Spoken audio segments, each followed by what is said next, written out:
dalam kata dasar adalah form yang berasal dari bahasa Latin, yang berarti itu bentuk, dalam artinya adalah resmi. Dan juga formal itu adalah suatu kondisi di mana dia bersesuai dengan peraturan yang sah atau valid, dan juga bisa bermakna sebagai adat kebiasaan yang berlaku atau yang dianggap. Pembahasan bahasa formal. Bahasa formal dibagi menjadi dua bagian, yaitu ragam bahasa formal lisan dan ragam bahasa formal tertulis. Ragam bahasa formal lisan ini biasanya memberatkan pada pemilihan kata, sikap penutur, dan pembicaraan. Nah, sedangkan ragam bahasa formal yang tertulis, dia juga sama memiliki pilihan kata atau diksi, ejaan, serta format resmi. Nah, untuk bahasa formal ini biasanya ditandai dengan adanya penggunaan unsur bahasa dengan level kebakuan yang tinggi, atau biasa disebut dengan ragam tinggi. Ciri-ciri bahasa formal. Yang pertama itu digunakan dalam situasi yang resmi. Setelah itu, teratur, lengkap, dan juga mematuhi tata bahasa, kemudian menggunakan imbuhan yang tepat. Yang ketiga itu menggunakan kata ganti yang resmi.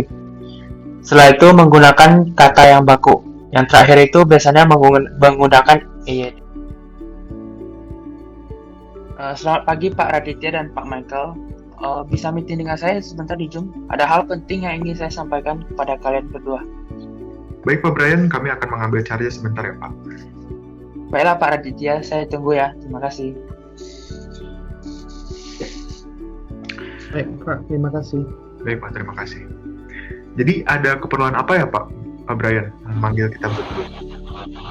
Oh iya, jadi begini, saya perlu membahas mengenai perkembangan perusahaan dengan Pak Raditya serta Pak Michael. Sebelumnya, apakah Pak Raditya dapat memberikan informasi mengenai pendapatan perusahaan kami pada bulan Mei hingga bulan September ini? Oh iya Pak Brian, pendapatan perusahaan dari bulan Mei hingga bulan September 2021 terus mengalami kemajuan secara signifikan. Untuk saat ini, dapat dikatakan bahwa perkembangan perusahaan sudah cukup baik dan menunjukkan peningkatan pembelian dibandingkan awal tahun 2020 kemarin, Pak. Oh ya, baik. Lalu bagaimana dengan tingkat kepuasan konsumen kita ya? Sangat baik, Pak Brian. Banyak mitra kerja dan konsumen yang memberikan feedback bahwa mereka sangat puas dengan produk yang kita jual. Bahkan, stok kita telah menipis karena produk-produk kita cepat habis terjual di toko maupun online marketplace. Seperti itu, Pak. Saya ingin menambahkan Pak Brian.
Ciri-ciri bahasa informal. Terdapat beberapa ciri-ciri mengenai bahasa informal. Yang pertama, bahasa informal digunakan dalam kehidupan sehari-hari. Yang kedua, bahasa informal tidak memiliki kata baku. Yang ketiga, bahasa informal pada umumnya terdapat campuran dari bahasa daerah dan juga bahasa Indonesia. Dan yang terakhir, bahasa informal pada umumnya digunakan untuk dialog atau percakapan terhadap teman sebaya kita. Contoh dari penggunaan bahasa informal pada kata lo, gue, apaan. Ketiga kata tersebut merupakan salah satu bahasa informal yang tidak baku. Jadi, jika kita ingin menggunakan bahasa informal, pastikan kita berada dalam sesi yang tidak formal tentunya.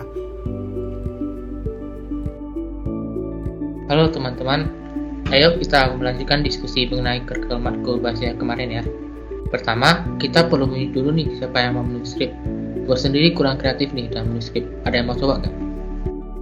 Waduh, gue kurang bisa menulis skrip nih. Mungkin Andre aja yang bikin. Lu bisa bikin skrip, Andre? Iya, gua bisa. Gua aja yang bikin skripnya nanti. Tapi ntar kalau gua gak bisa, lu pada bantuin gua ya. Jangan gak dijawab. Oke, ntar gue bantuin kalau lu gak bisa. Gue pasti bakal bantuin kok kalau gue bisa bantuin. Terus siapa lagi ya? Apa lagi ya? Oh iya, yang edit video gue aja ya. Gue jago edit video kok, ntar pasti bagus hasilnya, gue jamin. Beneran ya, awas kalau gak bagus ntar. Yaudah, lu aja yang edit video, Pak. Oke, berarti sisa masukin subtitlenya ya. Lu belum ada bagian kan, Maksi?